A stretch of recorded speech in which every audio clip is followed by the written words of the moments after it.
Sooner or later, when you least expect it, there comes a point of no return, a dead end from which there seems no escape, a moment in time, a moment of crisis.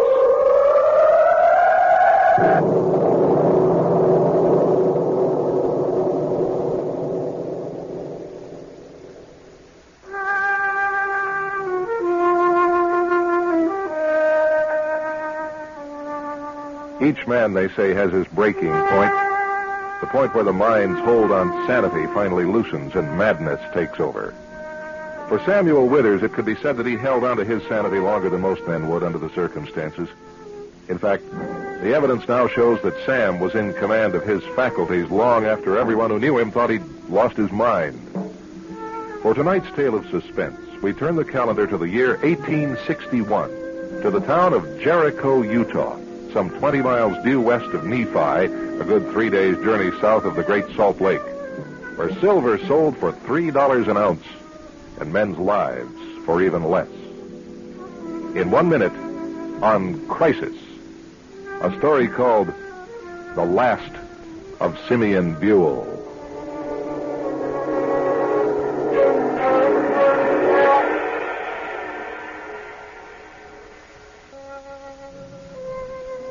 From the Journal of Hiram Price. Born, Rose County, Pennsylvania, 1828. Died, Spanish Fork, Utah, 1901. May 3rd, 1860, feeling confined by the growth of Great Salt Lake City with proper houses and burgeoning commerce, I struck out again to seek my fortune from the minerals of the earth, as I felt certain that I would find commercial deposits of silver in the lands below Brigham City, where many of the newcomers were already hard at work. On my journey, I chanced to meet two other men who, by their looks, were also outfitted for mining. Hello there. Howdy. Howdy. You bound out of Salt Lake City? That's right. Same here. Looks like you might be aiming to do a little prospecting. Looks like you are, too. I am. My name's Elder Hiram Price. Well, glad to meet you. I'm Simeon Buell. This here's Sam Withers. Well, glad to know you, brethren. We ain't Mormons. Reckon you are, though. I am. Are you going down this way? Yes. You looking for silver country? Yes, I am. So are we. Care if I ride along? I don't know. Sam? Well, I don't care.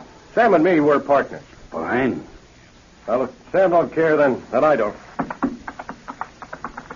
Samuel and Simeon treated me with much suspicion on account of my religious beliefs, but as I kept these to myself, we at last became more friendly. May 18th. After nearly 2 weeks away from any civilization, we encountered a small settlement of tents and lean-tos on a fresh stream. The signs of quartz and limestone were encouraging. We fell to digging. And in a month's time, although my own efforts hadn't produced any ore, my neighbors fell into luck.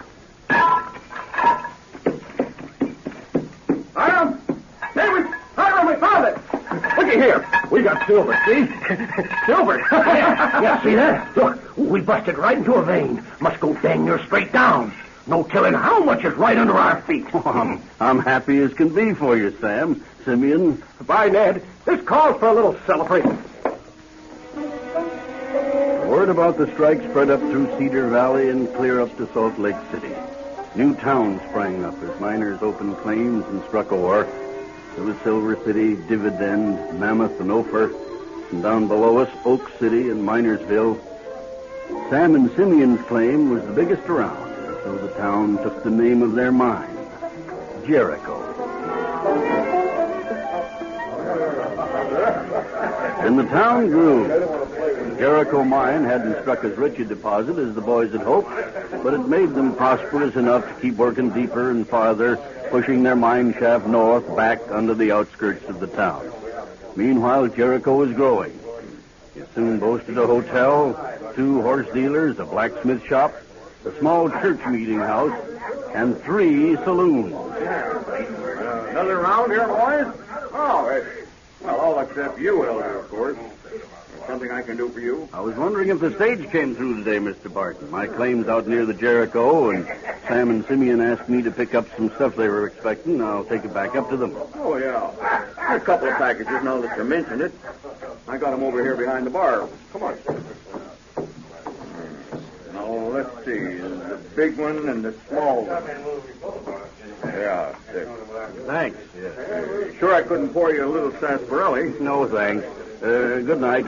Yeah. Say hello to Sam and Simeon for me. Tell them they're always welcome.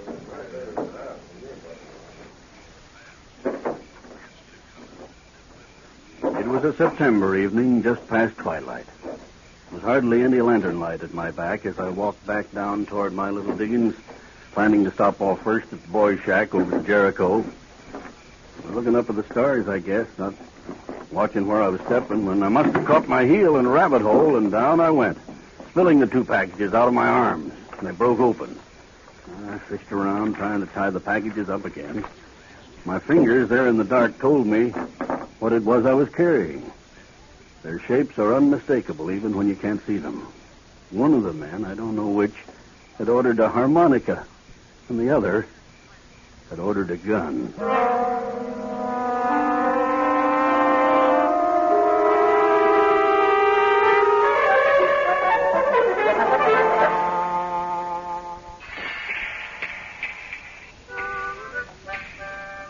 I wrapped up the gun and the harmonica as well as I could and delivered them. Turned out, Simeon was the one wanted the harmonica. Sam took the gun without saying anything about it at all.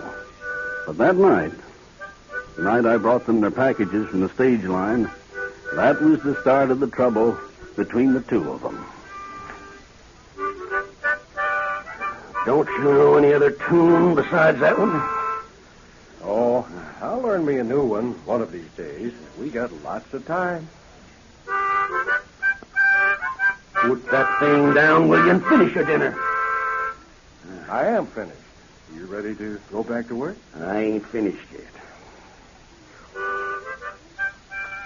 You know, Simeon, seems to me you've been letting down here lately. Oh? Is that so? Yep. Now, what do you mean by that? Well, ever since we really been getting high percentage stuff out of the Jericho, you kind of lost interest, seems like to me.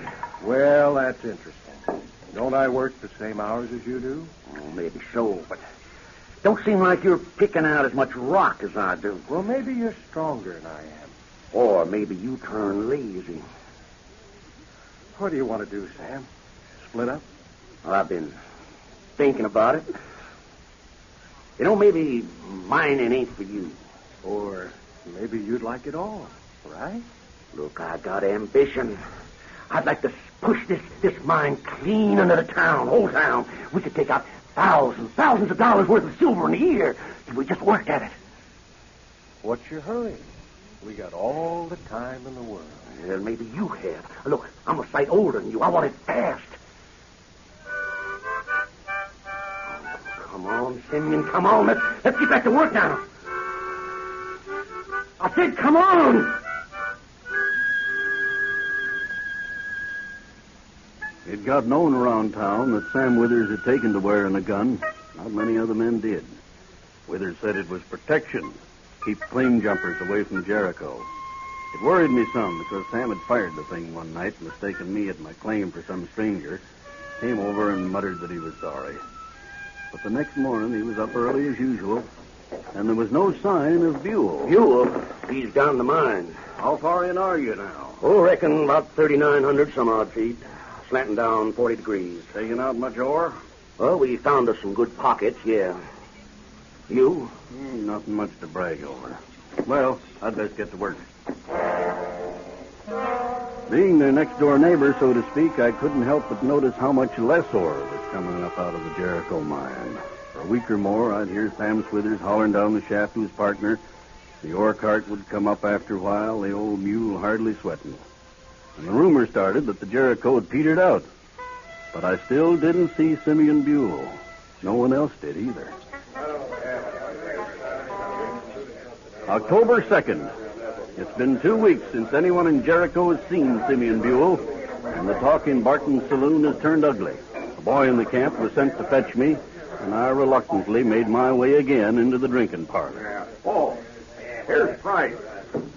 Well, Elder, I know you're not home in the saloon, but some of the boys have been talking about Buell. What do you think's become of him? I don't know. Well, your claim's the nearest one to the Jericho. Have you seen him? Not in 2 weeks. You see, some of us got to thinking. Maybe Sam Withers ought to be made to tell what he's done with his partner. What he's done with him? Well, have you been down the Jericho shaft? No, they don't care much for visitors. I'd say they don't. You know, they're afraid of what we'd find, I'd say. Now, some of us feel Withers ought to be made to produce Simeon Buell. How you figure to do that? Well, we figure you're the man to do it. Me? Sure. You know him better than any of us do. Oh, it's a job for the territorial marshal. Horse collar. Marshall's way up at Salt Lake. We want to find out if we got a murderer in this town, and find out now. That's right. Now? You mean tonight? I mean tonight. Now, are you coming with us, Price? Come on, let's go. Let's go. In the lantern light, I could see the glint of steel in their hands. We just got to the first pile of mine tailings from my claim and had the Jericho in sight, when suddenly the night lit up like a blood-red sunrise.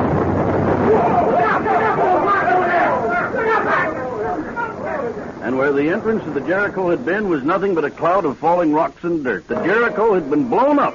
The mine was sealed with 100 ton of rock.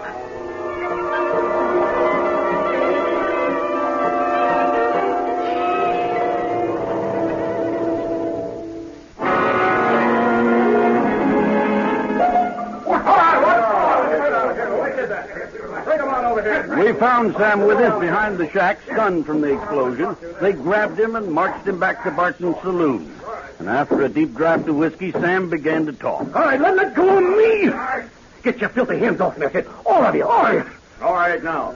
Tell us why you blew up the mine, Sam. It's my mine, and I can do anything I want with it. What do you mean, yours? What about your good old partner, Simeon? He didn't own it no more, and not for 2 weeks. I bought him out. That's what I said. I bought him out. Well, can you prove it? Now, why should I? I think you'll need to prove it if there's a little murder trial. Murder? Now, who's talking about murder? Well, the whole town is.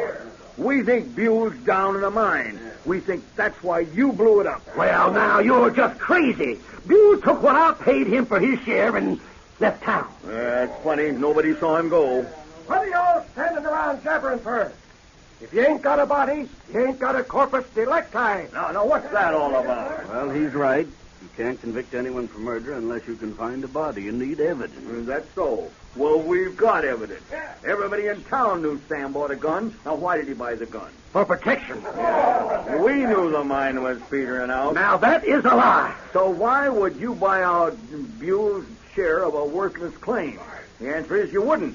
But you might kill him for his half. Yeah, that's why you say. All right, now listen here. Listen to me. Now, when Simeon and the Mormon and me first come into this town, none of you was even here. There was maybe a half a dozen tents, just ground scratchers. And I worked like a devil to prove out the Jericho. And what we took out of that mine built this town, built this saloon here. And you baboons have just been itching to get your hands on some real money, haven't you? And none of you made it like I did. Well, I got what I got by working for it, you hear me? Yes, sir, and now I'm going to enjoy it. I'm entitled to it, and I'm going to enjoy it. And there ain't a damn thing any of you can do to stop me. You can think anything you want to. Don't matter to me. It never did. He's right. You ain't got a corpus delicti. None of us ever thought he'd stay in Jericho, but he did. That very night, he walked over to the hotel, took a room, bought himself a bath, stayed shut up in the hotel for 4 days, had all his meals brought to his room. By the end of November, the town of Jericho had begun to thin out. Weather turned cold. None of the mines were doing very well. Folks stayed indoors as much as they could. I was busy closing up my mine, trying to rig a good iron bar across the entrance door, when the kid from the hotel came rumming up, told me Mr. Withers wanted to see me in his room. I had never been in the hotel before. Had wallpaper on the walls, braided rug on the hallway floor. Sam's room was in the rear end of the ground floor, room number 2. Sam, it's me, Hiram Price. Hello, Price. Come on in. My gosh, you look bad. Are you sick, Sam? I don't know whether I am or not. Well, there's a doctor over at Nephi. No, I don't want to see him. Well, then, what did you want to see me about, Sam? Price, I want you to stay with me. Stay with you? You mean here in the hotel? I mean right here in this room. What for, Sam? Just because I want you to. I want company. Doesn't anybody come to see you? No, I don't want no one to come see me. But you want me to live here with you? Oh, come on now, Sam. Now, look, I'll pay for the whole thing. Meals, everything. Just for the winter. Sam, you look like you're scared of something. Is that it? No. Is that what they're saying? Who? Them. Nobody's saying anything about you anymore. Price, now you tell me the truth now. Do you hear anything? Do I hear anything? You mean gossip around town? No. I mean right here. In this room. No. You're lying. Get out of here. Get out.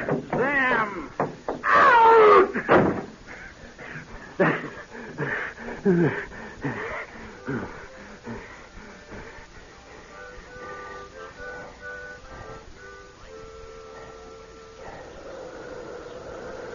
December brought stinging cold winds off Utah Lake, and nobody moved out on the main street of Jericho.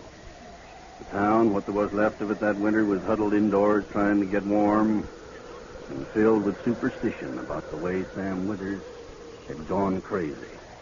I tried to visit him when I could. The last time I saw him was on about the coldest night in the year, just after Christmas.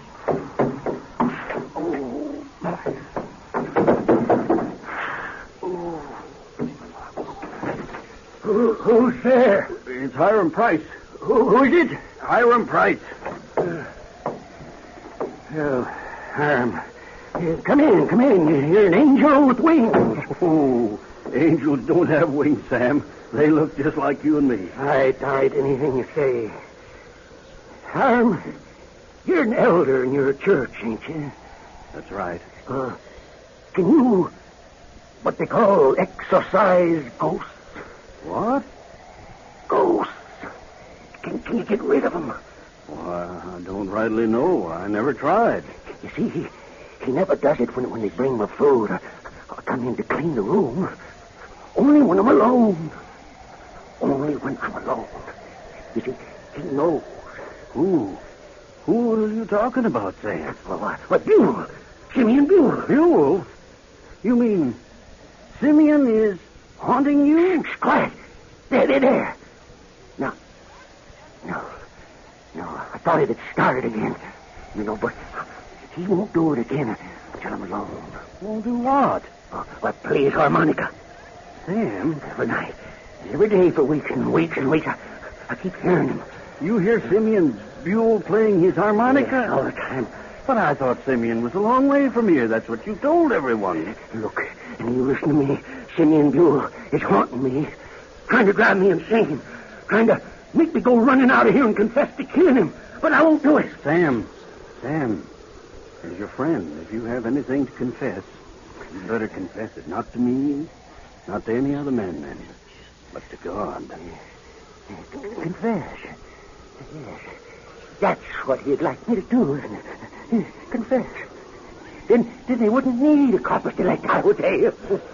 Get out! Get out, you jerk! Get out! Out!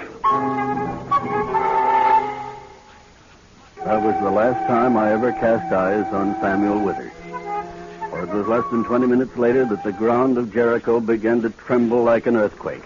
Lanterns and stovepipes began to crash around us, and across the snowy street, the Jericho Hotel began to sink and lurch drunkenly. And by the time the rumble and roar had ended and we fought our way through the dust and ruins of the building, we saw what had happened. Where Sam Withers' room had been, there was a huge black hole in the earth. The floor of the room, his bed, the dresser, chair, and commode had all tumbled into the depths of the earth out of sight. The miners knew right away what had happened, of course. Jericho was honeycombed with mine shafts. There'd been an earthquake. One of the shafts caved in just below the hotel room, took Sam and everything with it. The only thing left, in fact, was shining down in the black hole. Someone jumped down, thinking it was Sam. But it was only an old, rusty harmonica.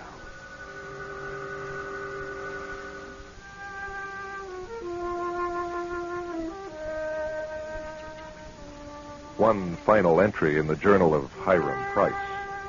For years following the cave-in under the Jericho Hotel, residents swore that on quiet nights, you could hear the sound of digging somewhere down beneath the street, so long after the mines had been closed up. Digging, and the wheeze of a harmonica. Hiram Price was played by Merrill Mayle, Douglas Young was Samuel Withers, Mark Wayne played Simeon Buell and the Old Man, and Don George was Barton. The Last of Simeon Buell was written and directed by yours truly, Jim French, for Crisis.